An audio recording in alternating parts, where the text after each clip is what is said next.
ranking videos are weird. And the reason? There are thousands of brands out there, so the list is never going to be fully complete. And they're usually still so long that usually a lot of times the YouTuber, including myself, kind of ends up having to say something about a brand that isn't always based on that much. So we might have a strong opinion on one brand, but then there'll be three where the opinion is kind of a little bit of a knee-jerk reaction and not much more. So I tried to switch things up a little bit. I asked ChatGPT to review the comments on my 2025 videos and asked it to list all the brands mentioned in order of mentions. These are the top 10 brands in alphabetical order. Addiesdive, that's going to be tough. Breitling, Christopher Ward. Casio, which was actually tied in 10th place, but then we'll get 11. Glasshütte Original, IWC, Longines, Omega, Panerai, Rolex, Tudor. Now, I know this list is in part a reflection of what I talk about, but if you want me to talk more about other brands, then you need to bring them up in the comments. And hey, I've talked a lot about the unmentionable brand, but you guys still didn't bite, so it's not in the top 10. So with that, let's dive in. No, wait. Maybe for the first time ever, we'll do a wristwatch check. I don't do that often. I don't like my watches to be the center of attention, but we're wearing a G-Shock today. And with that, let's dive in. There's another problem with rankings, and that is, what are the criteria?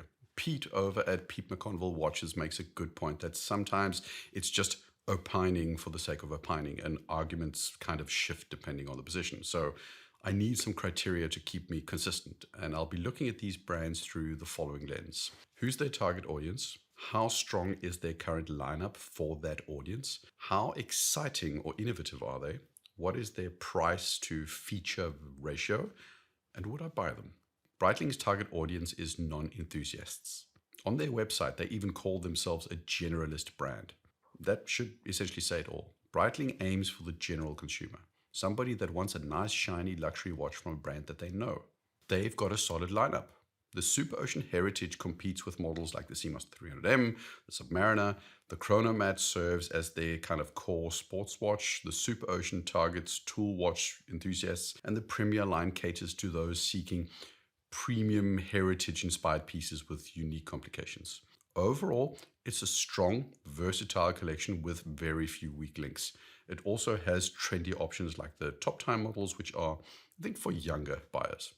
This isn't a criticism, but they are completely unexciting, and that's by design. Breitling is not going to do anything crazy because that's not what the middle-of-the-road, generic upper-middle-class buyer wants. This is your station car Mercedes C-Class with the least standard paint job and no custom rims crowd.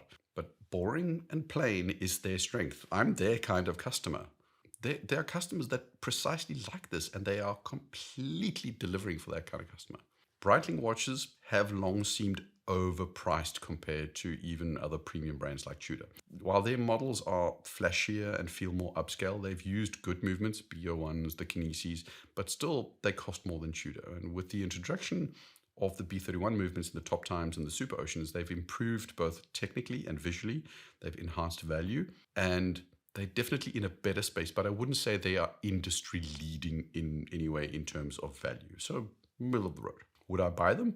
Absolutely. I love the top time. I love the top time square. The Super Ocean Heritage is a model lineup that I really think is worthy of a look.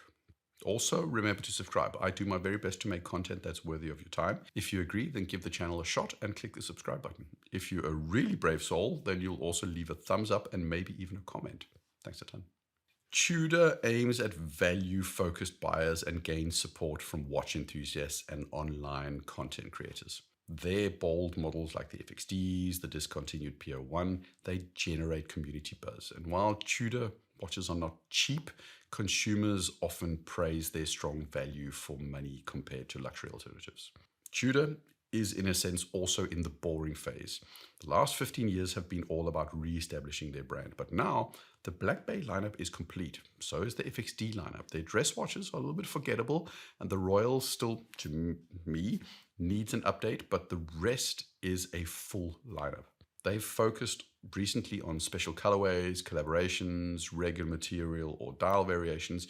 They've got the football watch and the Lagoon Blues, and they do it to maintain interest, even though they don't add, new complications, because that's not their focus. Tudor have also been the absolute price to spec leader for a long time. You got the most for your money when buying a Tudor. You got solid movements with solid specs. It was a solid watch. You had good finishing, and you also got important features like easy adjust and T-fit clasps and all that kind of stuff. I think in the last year or two, they've pushed the price a bit further than is necessary, and they've made them less value for money compared to a year or two ago, but they're still among the leaders in terms of price to performance ratios. Would I buy them? Absolutely. Their kinds of watches are right up my alley. They're solid, they're good looking. And usually I'd probably buy them before I'd buy a Breitling. Omega's weird. They're huge. They've got something for the everyman with, the Seamasters and the Aquaterras. And then they've got all manner of special edition watches that are totally geared towards the most enthusiastic of enthusiasts. There's something for everybody under Omega's roof. And Omega offers a super wide range of watches. The Aquaterra is an alternative to the Datejust or the OP. The Speedmaster is their Daytona counterpart.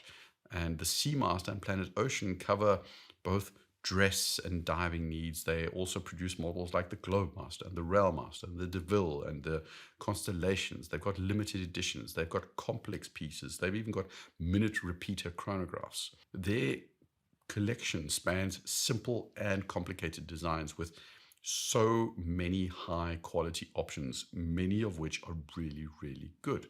Now, in my opinion, Omega sometimes lacks clear direction. Their product lineup is overly broad, and recent releases have failed to inspire me.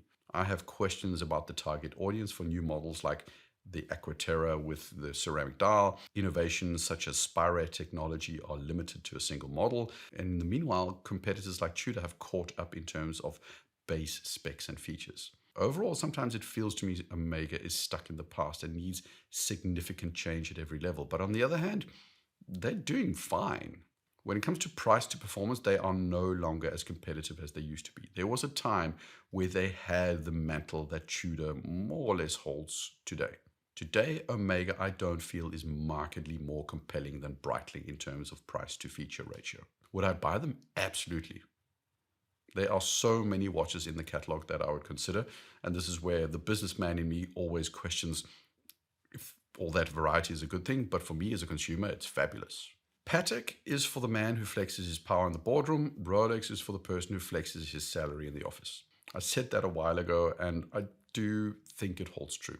Rolex is for the wealthier everyman. Rolex is not aimed in any way at enthusiasts, and Rolex doesn't care about enthusiasts. We'll notice a design choice that links back to some obscure reference from 1972, but for Rolex, it's coincidental. They could not care less what the enthusiast community wants. They sell to people who have money and want a status symbol that matches. If Breitling is a solid C-class with a least standard paint job, then Rolex is the E-class with the 350 or 400 engine plus the upgraded sound system, and possibly also the 21-inch rims. Just like all the other brands so far, this is a brand that has something for everybody in the everyman space. Their designs are sort of samey, but they've got the desk diver, they've got the GMT, which is the diver with the time zone, they've got the Explorer, which is the diver for caves. They just like Apple, they have an upgrade path to everything. You've always got a base model, then there's the two-tone upgrade, then you have the full gold on a strap and some sort of, finally gold, and above that you have platinum and diamonds and special editions. It's the best put together, most cohesive and logically managed product lineup of any brand out there. It's a huge catalog, but it feels so completely cohesive and focused. There's not a single dog in the lineup. Even the Air King is a pretty damn good watch, despite not often receiving a lot of love. Are they exciting? No. Every year we expect Rolex releases to be something approaching the second coming of the Lord. And most of the time it's teeny tiny minuscule updates. Because they don't have to.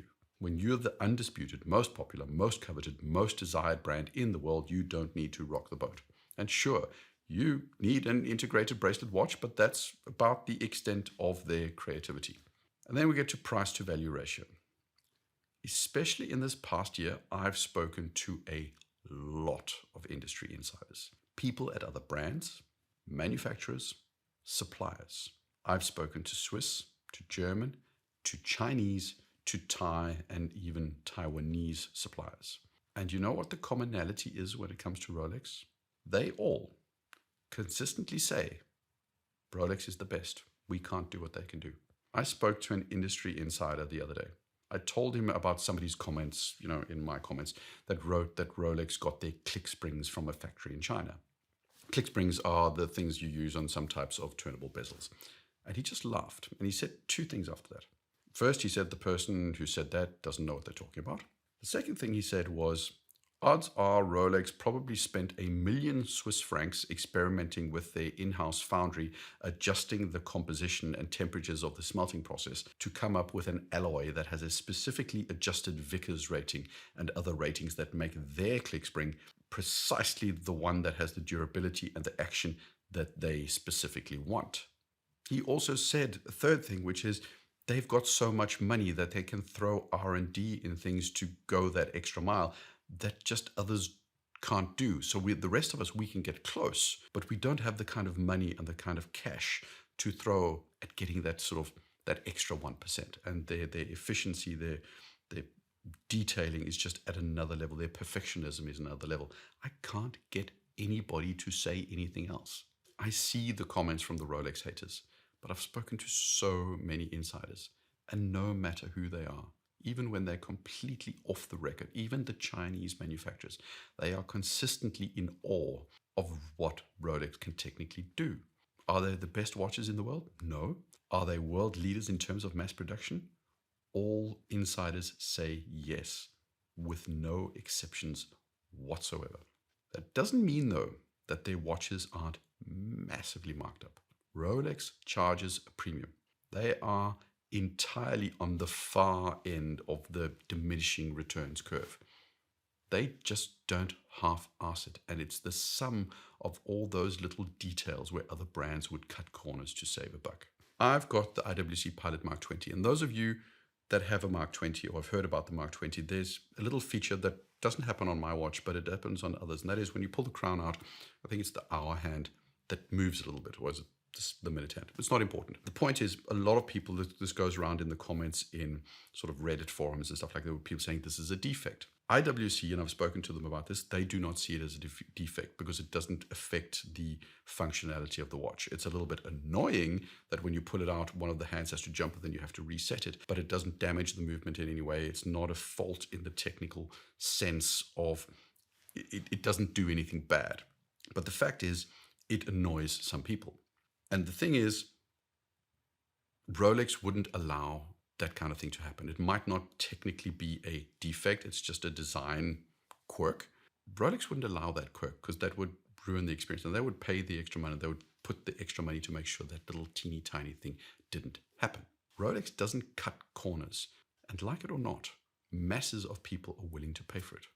Now, would I buy them? Absolutely. I like Rolex. Their catalog is sometimes a little bit samey, but you're getting a really good watch. End of story. If Panerai went out of business this year, it wouldn't surprise me.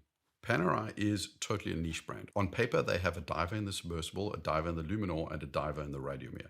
Then they have the Luminor Due, which is the diver that isn't a diver, and then they have, well, nothing. They've got one aesthetic which was hyper popular back in 2003, and today they're not really talked about, which is a shame. I appreciate the Luminor, the Radiomir, the submersible, the Duets. I've owned and do own Panerais. Most of their watches favor larger sizes like 44 and 45 millimeters, which limits appeal, and the Duets design is, restricted more to a niche segment. And although unique, features like square cases and crown guards, they just cater more to enthusiasts than mainstream luxury consumers, who typically prefer round watches. Panerai also isn't exciting. They just aren't, because you know what they'll do?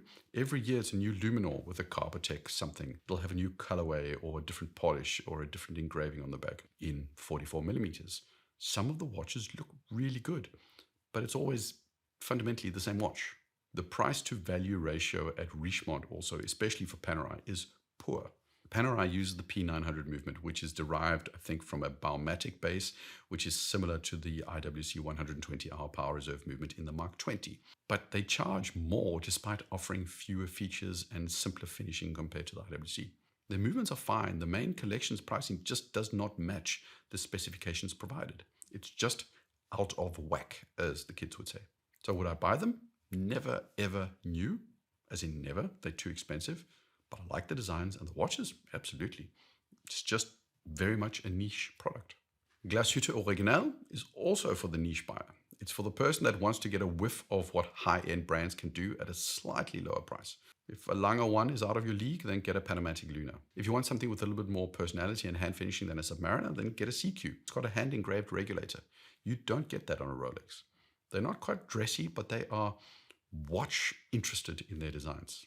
They have their CQ, which I would guess is probably their best seller, simply because dive watches always do well at the moment. But it's the 60s and the 70s models and the Pano models that are the soul, at least to me, of their lineup. It's eclectic, it's a little off the beaten track without being weird. It's not a Constantine Chaikin, but it's not as middle of the road and conservative as a JLC, for example. Now, in terms of excitement, I sit up and take notice whenever they release something.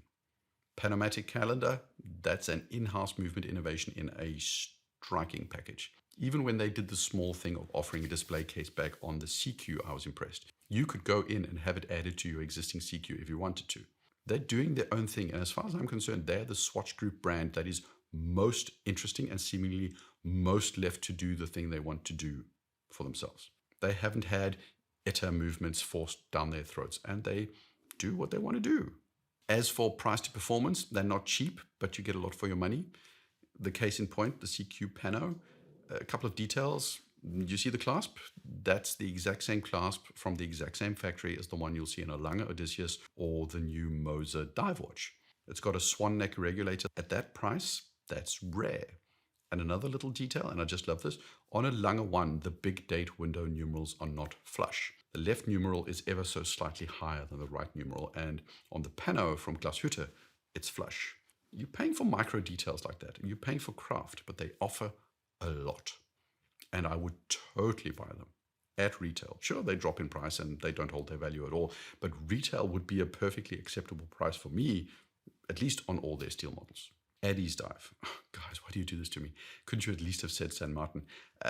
Addiesdive are what I call a Chinese factory brand. They produce affordable replicas of Swiss and German icons.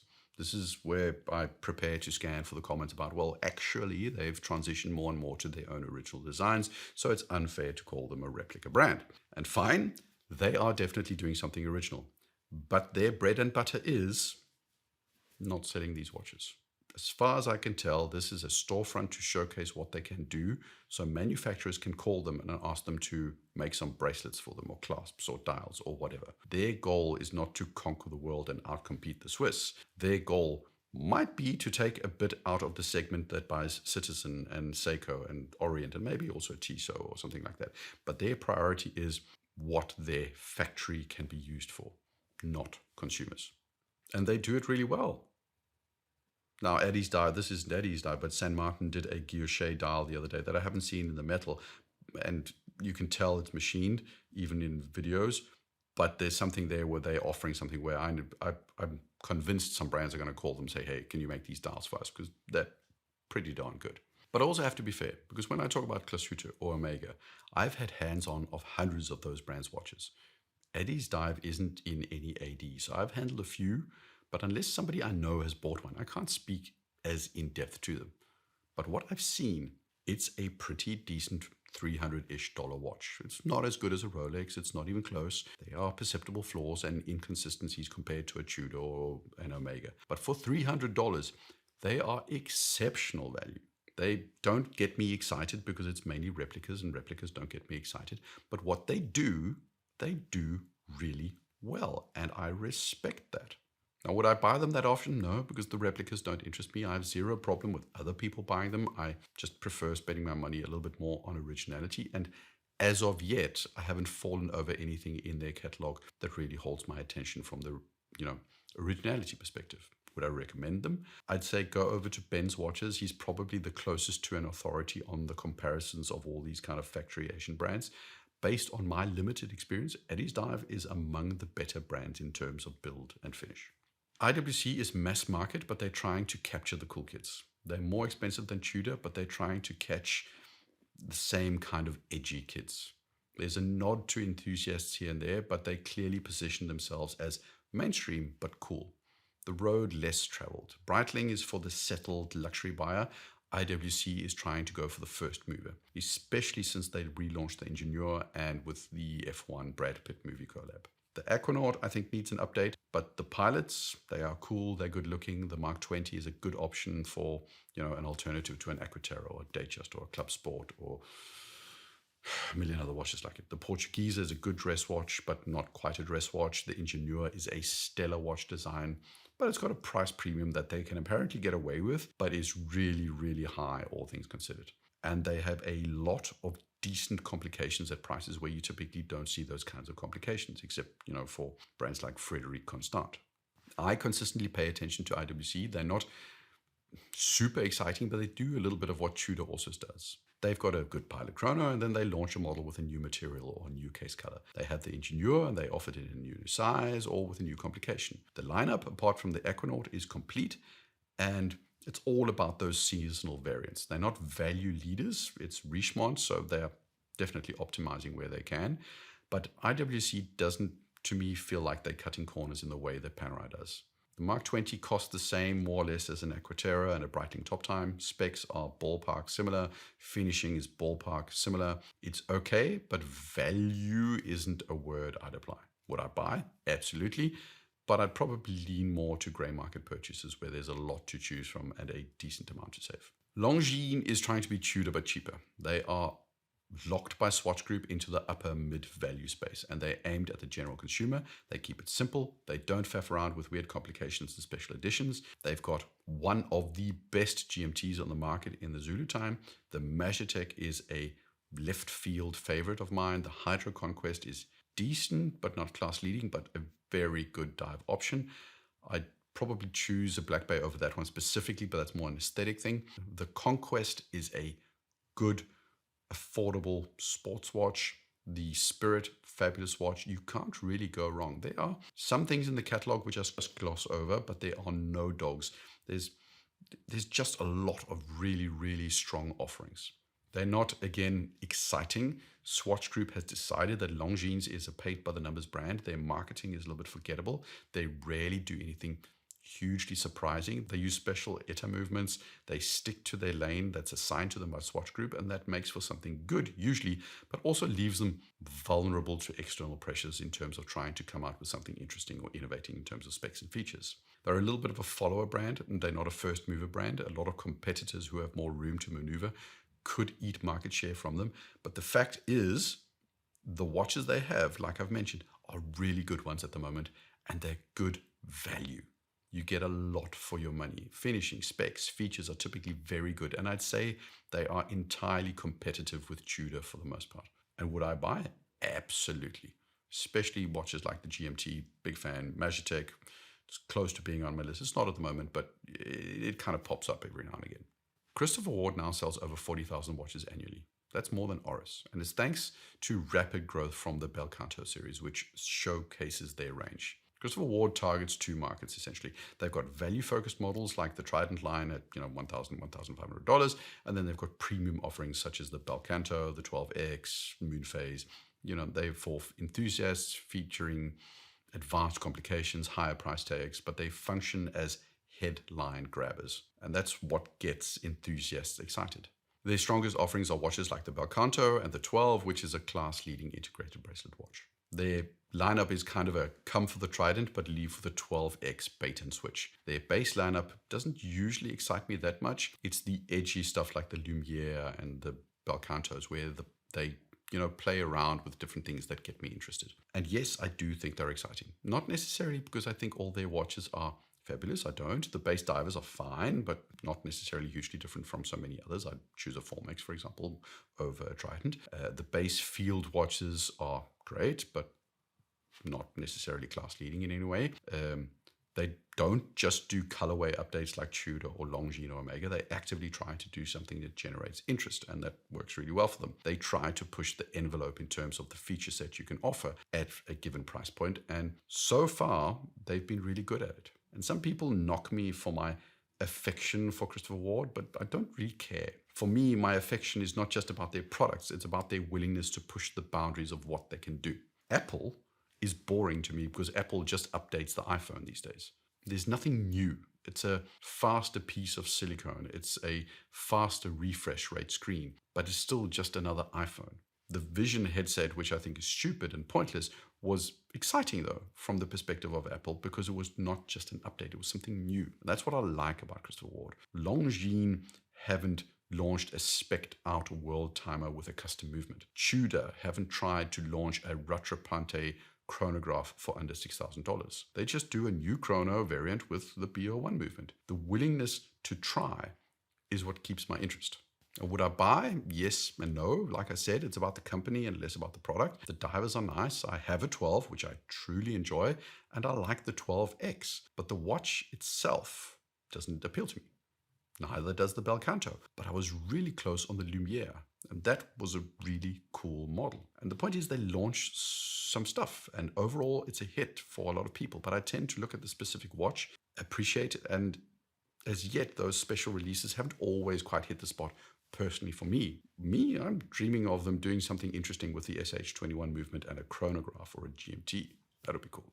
Casio are huge. They are affordable and they have everything from the F91, which I think might be the most sold watch ever, to the new mechanical edifice and all the G-Shocks that are apparently god tier. They provide well-made, affordable watches for the masses, and they are very good at it. In terms of lineup, there's something for everybody. I'm likely a little bit more partial to G-Shocks than I am to their other quartz and digital offerings.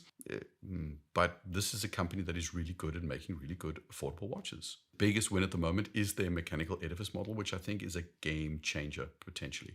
It's going to push factory Chinese brands and Seiko big time if this is a start of a move into the mechanical space. That thing has a milled clasp and a number of incredible features that are pretty rare at that price point. I wouldn't necessarily call them exciting, but they're always good. G-Shocks are cool. The edifice, the mechanical one, I've kind of realized how huge that is. I really see it as a big thing, and I'm definitely paying attention. Price to value, always been great. And with the edifice mechanical, they're saying to entry brands, see what we have to offer for under $400. It's wild. I would definitely buy. So let's wrap it up. Ranking on value. There's no S tier. In the second row, it's Tudor, Longines, Rolex, Christopher Ward, Glasshütte at the front. Second up, Casio, Addiesdive. For the price, I might put Addiesdive up in the further up. Then in third, IWC, Breitling, Omega, and at the bottom, Panerai. When it comes to the solidity of the product lineup, S tier, none. A, Tudor, Longines, maybe, Rolex, Glasshütte, Christopher Ward. B tier, IWC, Casio, C, Addiesdive, and I respect that's because I look at them from the replica perspective. You could argue in a different way than you'd put them in B tier. D, definitely Panerai. In terms of excitement, Christopher Ward, S tier. B tier, Tudor, Longines, Breitling, IWC, Glasshütte. Next up, Casio, a little bit below them, Omega and Rolex. Bottom, Panerai, Addiesdive. And in terms of what I would buy, top, Tudor, IWC, and Glasshütte. Second, Christopher Ward, Omega, Addiesdive, again with the caveat, Rolex, Longines. Third, Casio, Breitling. Fourth, Panerai. So depending on how I look at it, I come up with multiple different and largely completely subjective rankings. Who's my favorite right now? Probably still Tudor with Glasshütte or IWC, a very close second. There's no real truth to this. It's just fun. It's just a perspective. It's just an opinion. But now at least you understand my reasoning. Share your thoughts in the comments. Like, subscribe. Cheers.